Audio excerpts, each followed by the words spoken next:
We are starting chapter 5 today, and the chapter deals with a period of time. I know up until now we haven't really labeled anything. We've talked about the Bronze Age, but I only referred to it as, hey, this is why it's called that, because Mesopotamians, figured out copper, tin, bronze, okay? But we're going to look specifically at what is known as the Axial Age. Now, just as a kind of a quick review, in history, sometimes we use certain terms or certain things that on occasion can be just, a little bit confusing. So for example, and I'm pretty sure I did this like the first day of class, remember that when we talk about a particular century, if we say, for example, the 15th century, you always subtract 100, so we're actually talking about the 1400s, okay?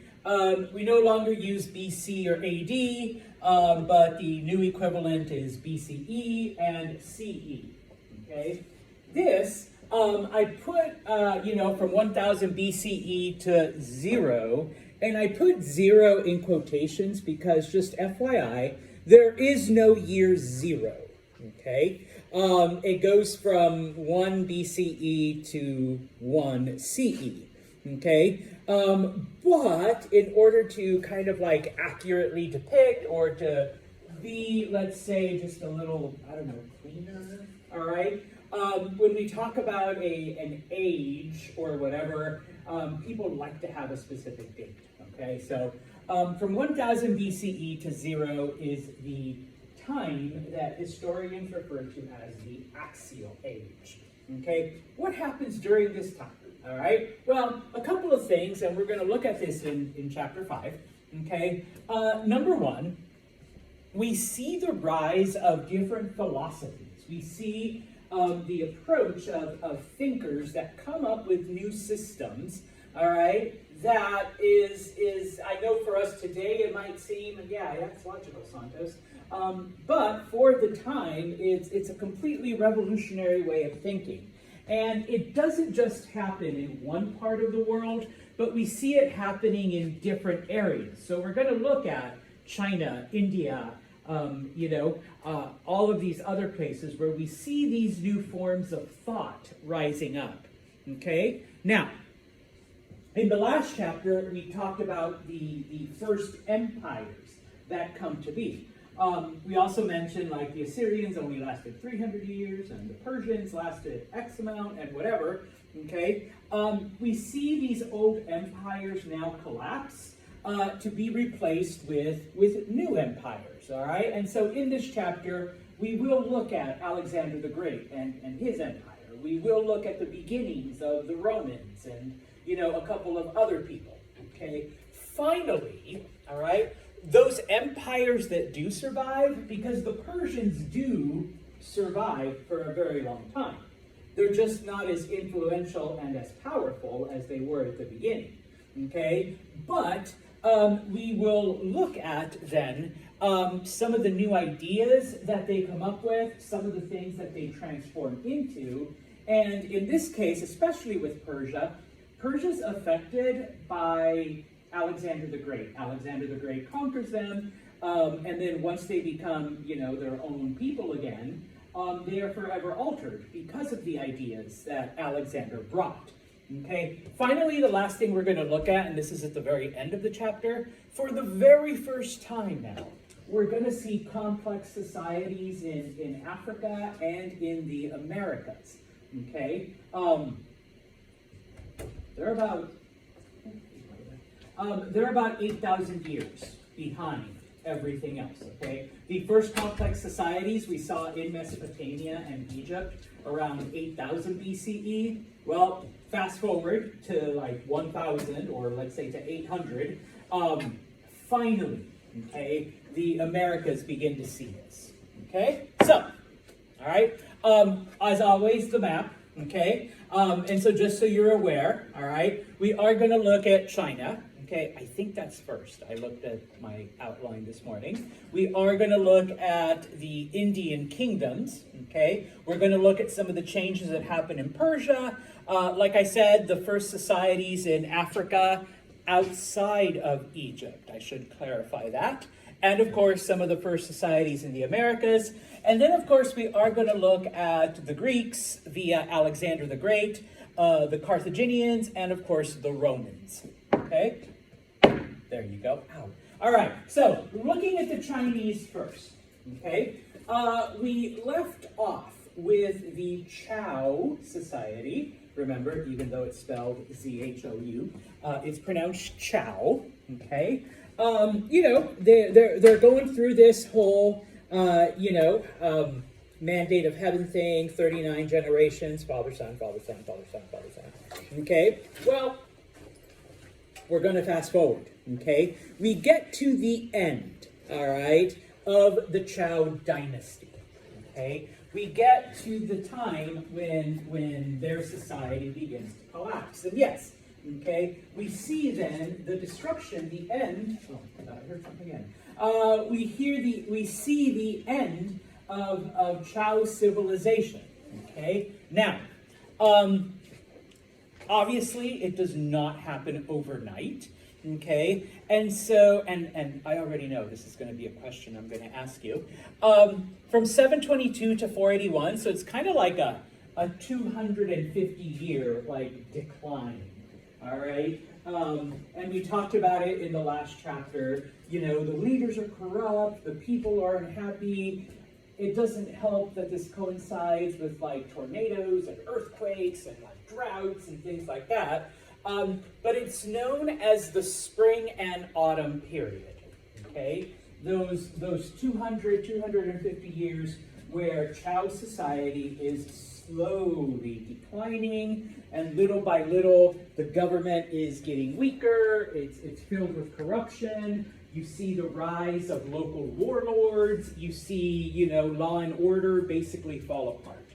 Okay, from about 400 to 221. Okay, so it's about 200 years.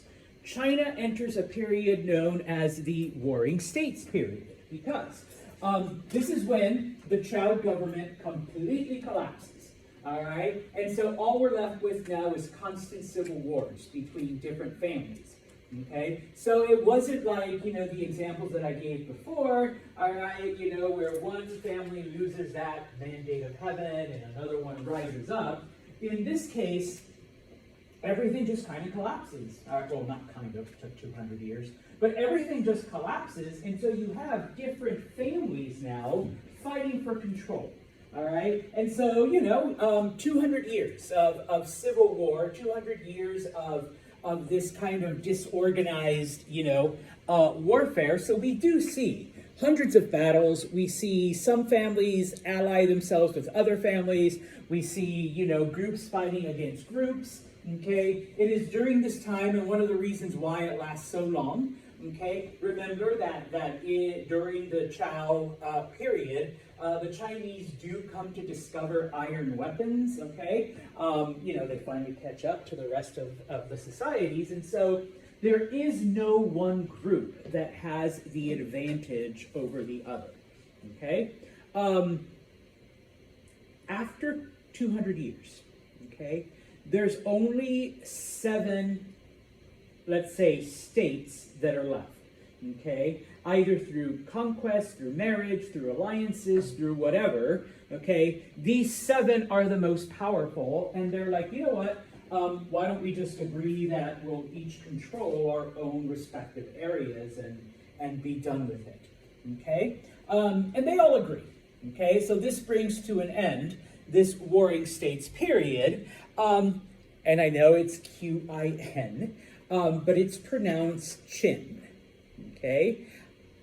This is where we actually get the name China, all right, from the pronunciation Qin, okay? Now, the Qin eventually, let me back up. The Qin are the most powerful of these 7 groups, and over time, okay, little by little, they do end up taking control of the other 6 areas, okay? So after about 300 years, China is once again reunited under the Qin dynasty, okay? Now, obviously, it's not all smooth, you know, the entire time.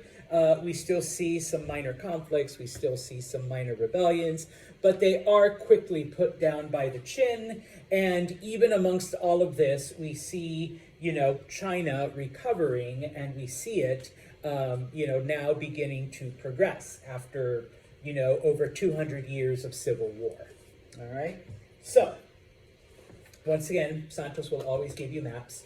All right. This was Qin territory over here. Here are the other kingdoms. And as I mentioned, eventually they do manage to take control of most of the other kingdoms that had survived. Okay. Now, from all of this, okay, because we're not only looking at the 200 years of civil war, we're looking at the 200 plus years that the Zhou dynasty was, slowly but surely collapsing, okay? And so, it is during these time periods, especially towards the end of the Zhou dynasty, that we see various philosophies come about, all right, in Chinese culture, okay? Now, there are actually more than this, but these are the three that we're going to look at. These are the three basic ones you do have to remember. The first one is Confucianism, okay? Usually, and no offense, my Western, Euro-American friends, okay? Usually if Americans have heard of any kind of Chinese philosophy, it's Confucianism or Confucius, all right? There's one known as Taoism, and while sometimes people are like, huh? When you see some of the illustrations, it's like, oh yeah, I know that, okay? Also, it doesn't help, once again, it depends on the translation and who does it. Growing up, I always saw Taoism spelled with a T instead of a D, all right? But now I guess the accepted spelling is D. So sometimes that throws people off a little, okay? And then the last philosophy we're going to look at is legalism, okay? So what are these three philosophies, all right? First off, Confucianism, all right? Just to dispel any misunderstanding, because sometimes people are like, oh, it's a religion, and they think Confucius was a god. No, they don't, okay? They don't believe Confucius was a god, all right? And it's not really a religion. It's more of a philosophy or a way of living, okay? And some people are like, well, what's the difference between that and a religion? Well, because they don't worship anything, all right? They're not praying to Confucius. I don't know, watch some documentary about Confucianism. Didn't one of the emperors kill anybody, execute people who were following him? Yeah, because we're burn all his work. Later on we see that some emperors, favor him, and then when a new one comes in, they're like, no, yeah. that's idiotic, that's stupid, we're not going to follow that. Okay, so in this case, okay, it is named after a man named Confucius. Okay, he was born during those 250 years known as the Spring and Autumn period. That period of time when his society is, collapsing. All right, where bandits are on the loose and the government is corrupt, and there's natural disasters that are affecting people, okay? And he actually worked for the government. Now, he wasn't like this major ruler or governor or anything, all right? He was, no offense, he was basically a paper pusher, the people that handle the minor day-to-day things, all right? He wasn't making the decisions, but he was taking the messages that, certain decisions were done, okay? And yeah, as a government employee, he basically had a front row seat to, the chaos and the disruption that is happening in society, because he worked for the government, and even though he's a minor official, it all went across his desk. He was able to see the corruption. He was able to see the bad decisions. He was able to see just how, pardon my Chinese, fucked up the government was. All right? And obviously, he's like, this is just going to end in disaster. All right? We're really on a path to messed up shit. Okay? And so, he quits his job, all right? And he's basically like, there has to be someone out there with a vision, with a plan to bring prosperity back to China. There has to be someone who has common sense, all right? Almost sounds like our political landscape now, all right? For me, it's anyone under 80 years old, all right? Or fuck that, 70, all right? Because even 70 is getting too old, all right? Bring back like a 35-year-old president, okay? You guys are kind of laughing. Yeah, I mean, I think we do need someone young. I think the youngest president ever was like 42. Yeah, Obama was actually pretty close to that. JFK, Teddy Roosevelt, yeah. But most of our presidents, unfortunately, have been older men, or the recent ones, I guess. So yeah, okay. Now, obviously, as he's looking for this person who can, bring Chao society back from the brink. Spoiler alert, it doesn't happen. All right, he does come up with a certain philosophy. Okay, he does basically, and these are the things that he teaches. At its very core, Confucianism believes that people are genuinely good. Okay, you leave people alone, they will make the right decision. Okay, it's society that kind of corrupts us. It's the stuff around us that turns us into assholes. All right. Now, some of you may disagree. That's fine. I'm just teaching what's in the book. All right. Some of you are like, no, Santos, everybody's a jerk. All right. Maybe life has taught you that, but Confucius believed that everyone is genuinely good. Okay. And so, yeah, I put there, leave people alone, and they'll do what's right. All right. If there's nothing else influencing them, people will make the right decision just because people are moral and ethical. Okay? The other thing, all right, and this was one of the things that he pushed, was that children need to be taught loyalty to family, okay, and to your parents, because your parents are basically the first government that you ever have. Okay, your parents tell you yes or no, or they set down rules and certain consequences if you break those rules. Okay, when you grow up, all right, it's not necessarily your parents doing that. It's the government. And so if you learn respect and obedience to your parents when you're a child, then that respect and obedience will translate to honoring the government. Okay, now, not saying that I agree with that, but that was Confucius's core teaching. Okay? There's a couple other things that he taught as well. Okay? Now, Confucius only saw himself as a teacher. All right? He felt that he was just transmitting this wisdom to others. All right? He didn't see himself as a revolutionary trying to come up with a new way of life and seeing things. Okay? But a lot of the things that he taught later on, okay, Mahalia, later on become the basis for certain behaviors. And yes, some emperors agree with it, and we're like, yes, this works. Because remember, previous slide, the core tenet of this is teach your children to obey parents. That translates to obeying the government. Okay? And so yes, as the emperor, I want that. All right? But there were other things that, okay, Confucianism, all right? Some of those things, okay? And it had to do with education, all right? Confucius felt that everyone should have access to education, all right?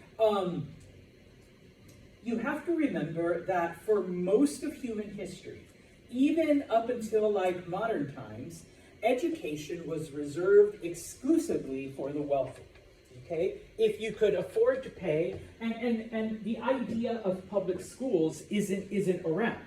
Okay, if you're wealthy enough, you can hire private tutors, and they will teach your children. Okay, Confucius was like, no, all right, everyone should have access to education, because an educated population is one that will make right choices. Yes, I already said that people genuinely are good, but if they don't have that education to be able to, listen to things, they can't, decide what is good, or they can't read, so obviously they can't read something good when it comes across them. All right? So in this case, he had that commitment to education. The people that wanted it, and once again, all right, because if you were wealthy, you were given a tutor no matter what. You could have hated school, all right, but you were forced to learn. But if you were part of the lower class who had no money, maybe you do love learning and knowledge, but because you're poor, you don't get it, all right? You just get to go to work, okay? And so he felt that, if somebody wants to learn, why should we stop them? And by the same token, if someone doesn't want to, then why are we forcing them to? Okay, type of thing. All right? And so in this case, it's not so much that everybody should be educated, but everybody should have access to it. Everybody who wants it. Okay? And it should be free. Okay? It should have nothing to do with your birth. It should have everything to do with your desire and your talents. Okay? Now, like many philosophers after him, okay, Confucius didn't sit there and go, oh, fuck, this is a great idea, all right, and then like writing it down. He basically just went out and taught, okay? It was his students who, after his death, were like, well, we can't let, all of this knowledge just disappear because Confucius is gone. And so his students were the ones that brought together like all of the things that they had ever heard Confucius say, and they published them in a text known as the Analects. Okay, so it wasn't as if he sat down, I'm gonna make bank with this book of all my philosophizing, and then wrote stuff down. No, it was his students that came together. Okay, and basically the entire text is basically just Confucius having a conversation with the students. So one student would ask him, and he would answer and give like this entire thing, all right? And it wasn't like he sat there and said, okay, philosophy and respect for scholars and educate. No, his students were the ones who analyzed all this and said, you know what, he really pushed education. So we should include that, say that, Confucianism is very pro-education type of thing, okay? And so, all right, and so this philosophy then goes on to influence Chinese society for thousands of years after him, okay? Now, in this case, even though I put it up here, I'm not really going to ask you a lot, because, he wasn't just all about like, people are good and give them education. He also said, there are certain things that you must do, okay, to achieve, to become enlightened. All right, it's not enough for people to just leave you alone and hope that you make the right decision, or sit you in a classroom and whatever. Okay. You should try to develop what in Chinese is called Ren, or benevolence. You should be kind to others. You should be giving. You should help those in need. Okay? There are certain rituals, okay, or li, that you should perform. Okay? Meditation, prayer, relaxation, trying to center yourself. Those type of things. All right, there are certain, things that you should do, like washing and stuff that he felt were important for you to become centered, to align yourself with the wishes of the universe. Okay, and then finally, like I said, one of his biggest things, and this he did push, xiao, or loyalty to family. Okay, because that loyalty to your family would hopefully translate into loyalty to the government when you grew up, because your parents are your first government, basically. Loyal to your parents, loyal to government. Okay? If you were able to do this, you would become what Confucius referred to as Junsi, or the superior man. We haven't fixed that quite yet. It applied to men, all right, because ladies, remember, you become part of your husband's family, you're you're his property. You know, you go from your dad to your husband, and when your husband dies, your son is responsible. All of that stuff. But we're 2024, so you two ladies. All right, you do all of this, you become the perfect, I guess I should say, person. All right, but yeah, okay. He felt that if people did this, if everyone followed these things, that there would be no need for laws. There would be no need for punishments, because once again, at the basis of Confucius's philosophy is that people are good, and that people will make the right choice if left to themselves. Okay? And so, as I mentioned, he lived in the middle of societal collapse. He lived at a time of corruption. He lived at a time of just nothing is working. And so he quit his job and he became a full-time teacher. He became a full-time, trying to get people to follow this philosophy, because he truly believed that if people did these things, they would become better. And then if you have good people then in the government, then Chinese society would become better. All right? And as I've said before, his teachings, his ideas would influence China for thousands of years, even up until the present. Okay? The next one, all right, is Taoism. All right? What is Taoism? Well, let me just first off give you the background. The philosophy of Taoism was started by a man named Lao. All right, people refer to him as Lao Zi, which literally just translates to old master. Okay, his philosophy, because once again, all right, one of the bases of Chinese thought is that there needs to be balance and harmony in the universe, okay? And that all of this can also be applied to yourself, all right? There needs to be balance and harmony within you, all right? And so you can describe Taoism as several different things. Be like melting ice, okay? And I should have brought like a piece of ice and had it melted in class, but does the ice try to stop itself from melting?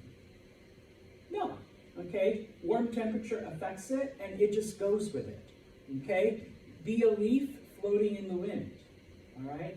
I know, we don't have leaves right now. This lesson looks better in fall. But if a leaf falls off the tree, okay, and the wind blows it, does the leaf try to go back to that tree, or does it try to stop itself? No.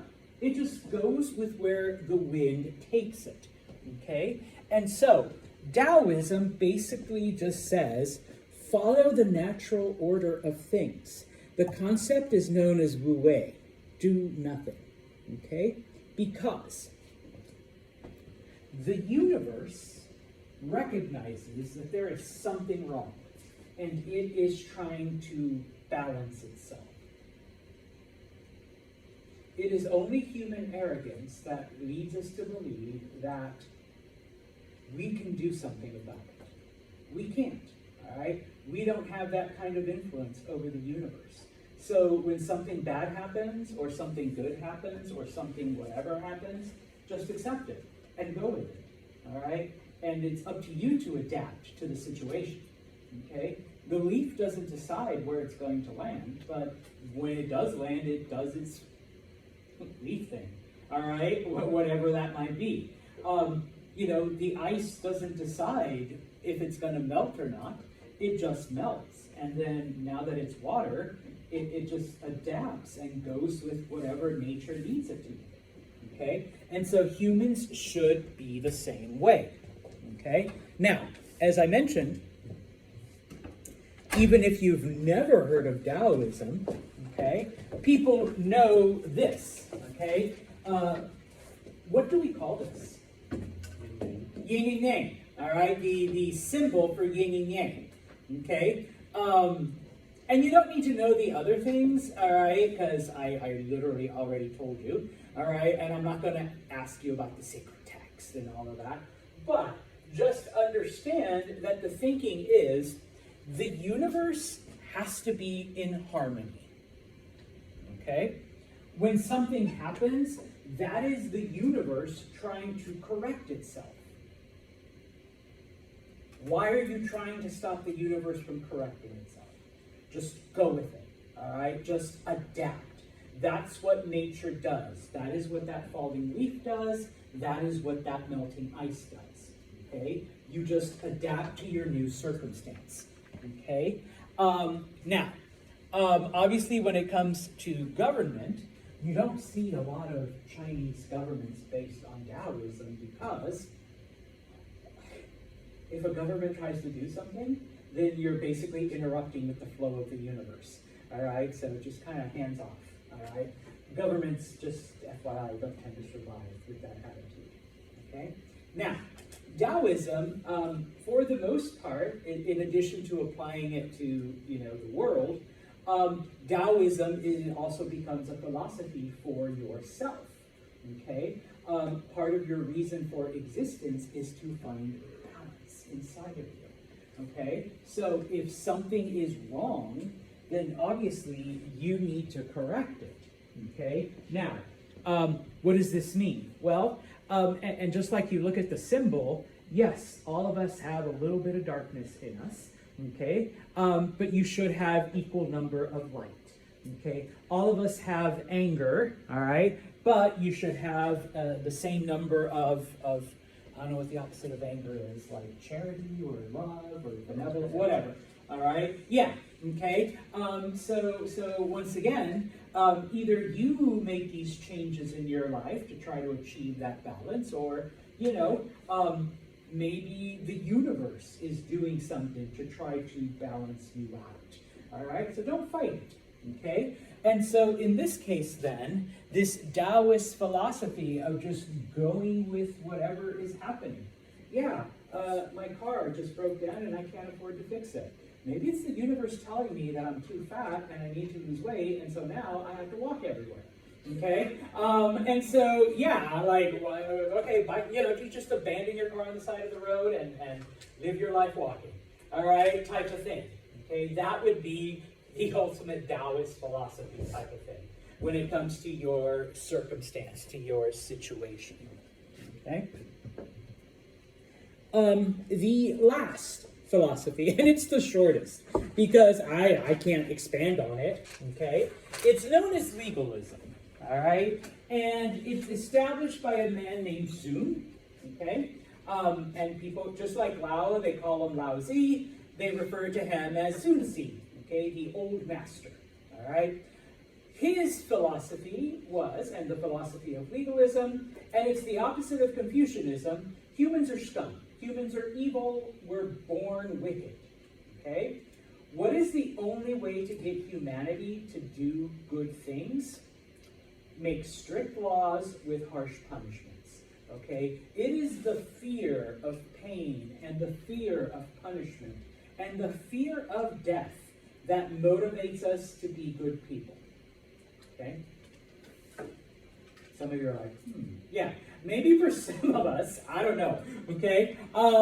But that's the only way. And so in this case, we end up then with a government that has very strict laws, a very totalitarian outlook on the people. And so, yes, we need to keep you guys in bondage. We need to keep you guys, in a firm, check. And if you do break the law, the punishment has to be as harsh as possible. And once again, this was something common amongst most societies. If they watch a public, execution or a public punishment, like, we're going to whip Jose like 30 times, with a cat of nine tails, they made it public so that, Kayla over there is watching going, holy shit, I am not going to break the law, all right, because I don't want that happening to me.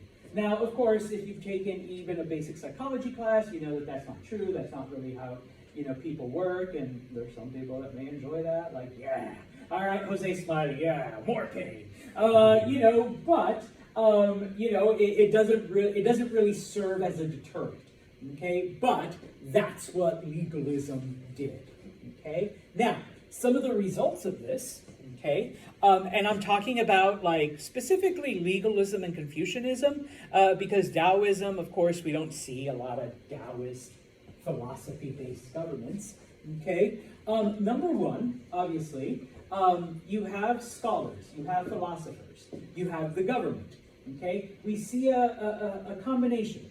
All right, because the scholars, obviously are teaching the people, whether it's do good, love your parents, education, or whether it's you're evil, you have to follow the laws because only the emperor knows what's good for us, and the laws are there to help us do what's right.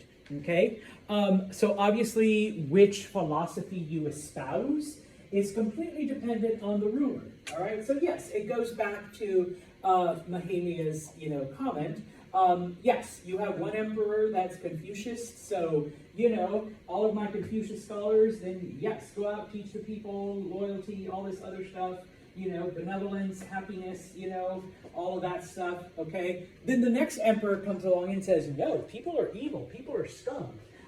They need to know that, and we need to pass all of these laws that will force them to do these things. And so, yes, let's get rid of those Confucianist scholars because they're just teaching, oh, people are good, be happy, whatever. Let's put in our legalist scholars who will not only, implement strict laws, but come up with appropriate harsh punishments to keep the people in line. And so, obviously, depending on who the emperor was, if you were this kind of scholar or this kind of scholar, yes, you're the experts, all right? Or yes, you are the experts. And so, yeah. Now, just as an FYI, most of the Chinese governments tended to be a bit more legalist, but people's personal philosophies drifted between Confucianism and Taoism. All right, and yes, for a long time we do see Confucianism kind of dominate, but once again it does shift back and forth between who the emperor is. Okay, now some of the things that happen during this time. All right, whether it was, and remember this time I'm talking about. Should have erased these other ones. I'm talking about the Axial Age. So during those 1,000 years, okay, we do see the establishment of various government officials, okay, and obviously it changes over time and also changes depending on which type of government is in power, whether it's a legalist-based government or a Confucianist-based government, okay. One of the things, though, that both of them do, which is kind of revolutionary, okay? Because even, in other parts of the world, nobody really paid attention to the lower classes, to the underlings, to the peasants, okay? And so under a legalist government, but it eventually carries over to others, why don't we register the peasants? Why don't we take like a census? All right, so number one, we know exactly how many people are out there, okay? This was the Confucianist attitude, but the legalists were like, you know what? We could tax everyone. Nobody gets away from us now, all right, without paying their taxes, okay? Because it wasn't like today where everything was computerized and the IRS knows like how much you make, and because your employer sends them a W something or another, and then you get a W-2. And, it wasn't like that, all right? But now that we've got everybody registered, we know, oh, you're over 20? Yes, you're obviously working, so how much do you owe us? Okay, same with you, and same with you. All right, nobody gets to hide and say, no, I paid it the other province. All right, type of thing. Okay. The other thing that happens, and this once again, sorry guys, is they register for military service.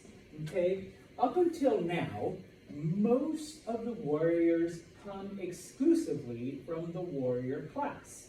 Okay, so it didn't matter if you're like big and ripped and buff like Jack back there. Okay, if you were a farmer, that's all you did.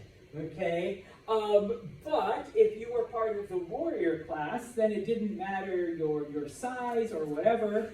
You were trained from a young man to be a warrior. Okay, but now the legalist government and the Confucianist governments continue with it. Why are we limiting ourselves to only a small part of our population to do all the fighting? All right, why don't we just train all the men how to fight? Now, granted, the warrior class are still going to be the superior ones, and they're going to be the leaders. All right, but we can train everyone else to fight as well. Okay, and so some of the things that we see during this time then. What do I mean by conscription? I know I'm using a big fancy word. What's a normal average English word for conscription? No? A draft. Okay? During this time, and once again, okay, this is completely new because only the warrior classes fight.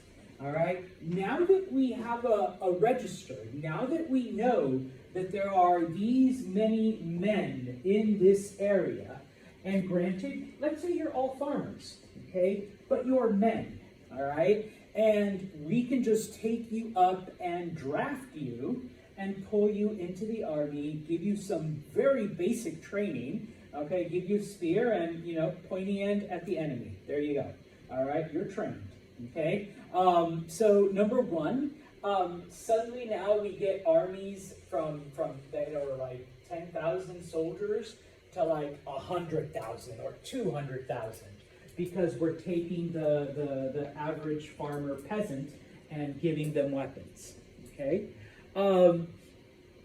because the Chinese have discovered iron, we do see the invention of or the use of not only iron lances but iron armor. Okay, now, I'm going to ask you this one. A Chinese, I guess in this case, war invention. The Chinese are actually the inventors of the crossbow. Okay, anyone care, or anyone who knows, care to share what a crossbow is? Jose? It's like a bow and arrow mixed with gun. Yeah. Okay. Yeah. So it's kind of gun shaped, but it's got like a bow. You pull back tight, and I called it an arrow once, and someone corrected me. They're like, "No, scientist, it's I want to say dart, but it's not dart." It's a bowl. Thank you, a bolt. And so you put it, and then yes, you fire it like a gun. Okay. Not that you're that much faster, but it's a lot more powerful, and because soldiers are now wearing iron armor, okay, you need the arrow to be more powerful because it does have an iron arrowhead. You do need it to be more powerful than to be able to penetrate that armor. So they do invent the cross. Later on, Europeans adopted during the Middle Ages and yada, yada, yada, but it's a Chinese invention, okay?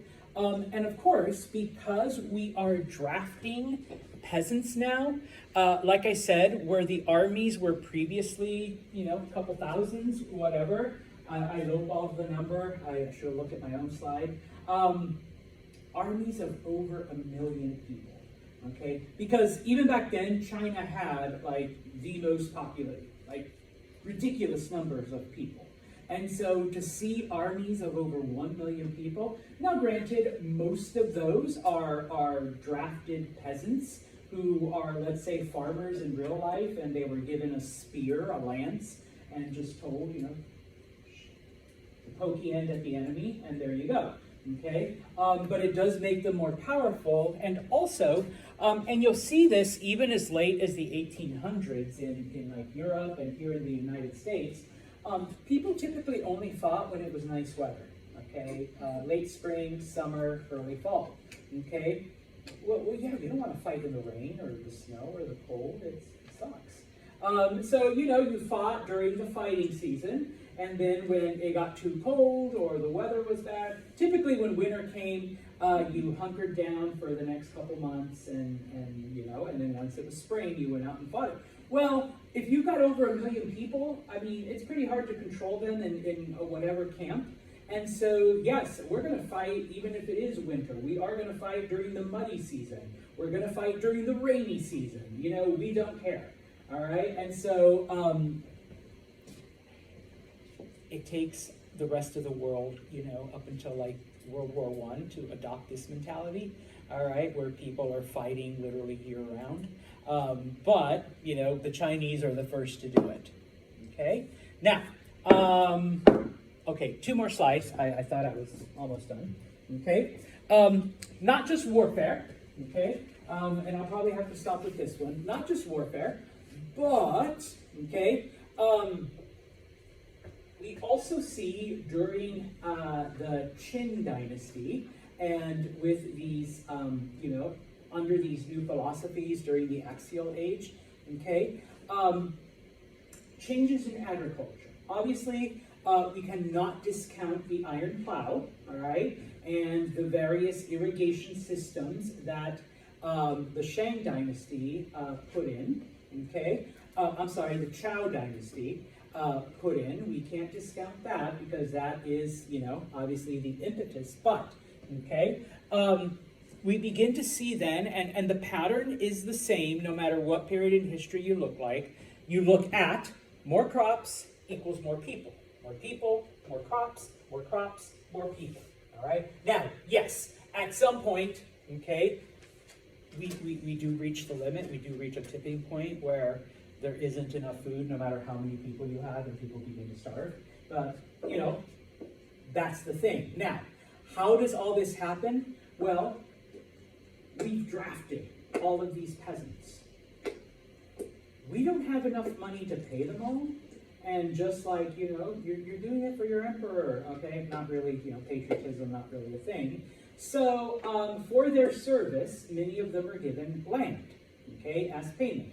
Which, if you're a peasant, that's way more valuable than anything else your government can give you. So now you have more people planting, all right? So once again, more people, more food equals more people, which equals more food, which equals more people, okay? So that kind of kickstarts it, all right? Up until this point in time, no matter what your tool of choice was, for most of humanity, you literally were the one that was plowing the ground, and you were pushing these plows yourself. It is the Chinese who realize that if you attach this to an animal and you're basically just guiding it, you're going to get a lot more done, all right? And in this case, they do it with oxen, because oxen are very powerful. All right, so the human has to do very minimal work. All you have to do is basically guide and turn the animal like, left, right, like next row, okay? And the animal can do a lot more than what you can do as a person just pushing this plow, okay? Finally, and Europeans don't discover this until the Middle Ages, okay? Crop rotation. I apologize. I'm just going to do it by 4 because that's how my brain thinks, okay?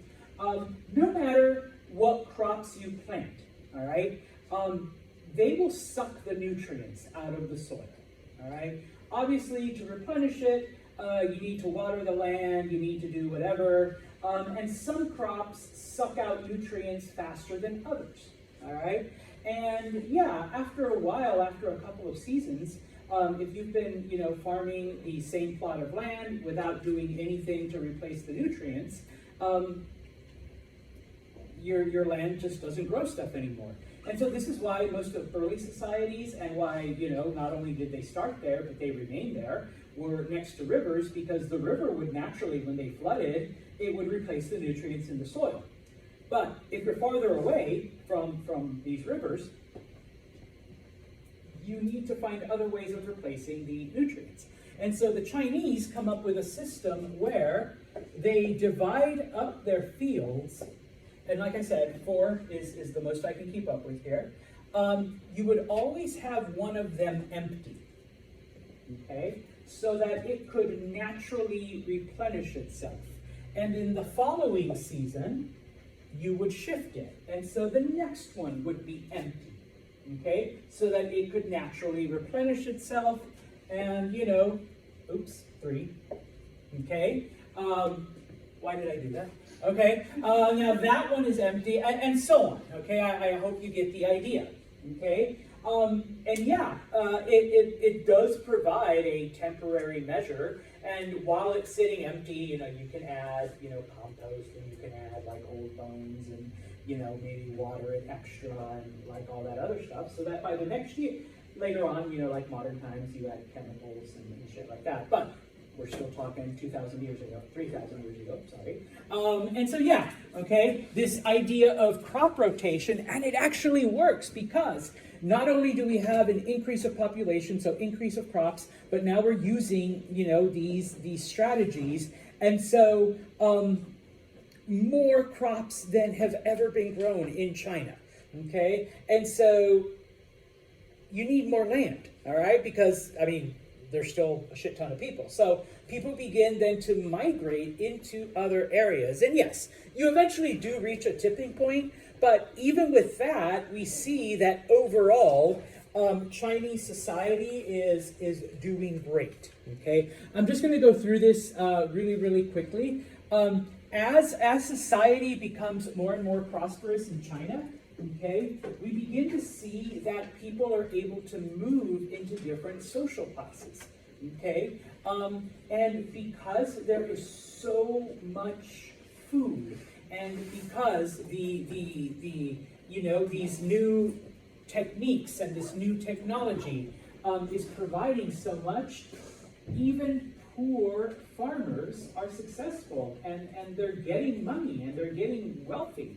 Okay, and so in this case, plus throw in the ideas of Confucianism, and maybe you are a farmer who now has a little bit of extra money, and now you're living in a society that believes that my daughter here should have equal education if she wants it. And so, thanks, Mahalia. And so now she's getting an education that I could never afford, and because, you know, Confucianism believes that if she wants it, she should be able to have it, okay? And so now she's having it, okay? And so in this case, we begin to see this fluidity where the wealthy people are maybe losing money, the people that had been poor are gaining money and social status. And so, you know, we see people rising in social class and falling in social class.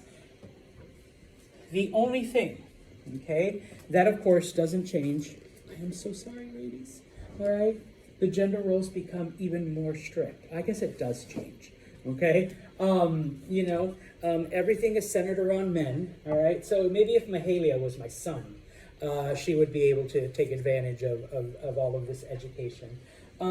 Not only are men allowed to take additional wives, and there is no limit the way there is with the Persian system, but they can also take you know, lovers on the side. They can have their, you know, pardon my language, their side hoes, you know. And unlike the Persians, you know, there has to be, and these are the rules, there actually has to be a social separation. So the wives are elevated to one status, whereas the side ladies are relegated to like, oh no, you're the secret, you're the dirty, you know, underbelly of Chinese society. Okay, and so yes, all right, those relationships, you know, if you are the side piece, you are, you know, you have to abide by certain rules and expectations, and if you're one of the wives, you once again have a different set of rules and expectations. So yeah, society isn't all butterflies and unicorns for the ladies. Once again, I'm sorry, but it does become so for the men. Okay, we're going to stop right here.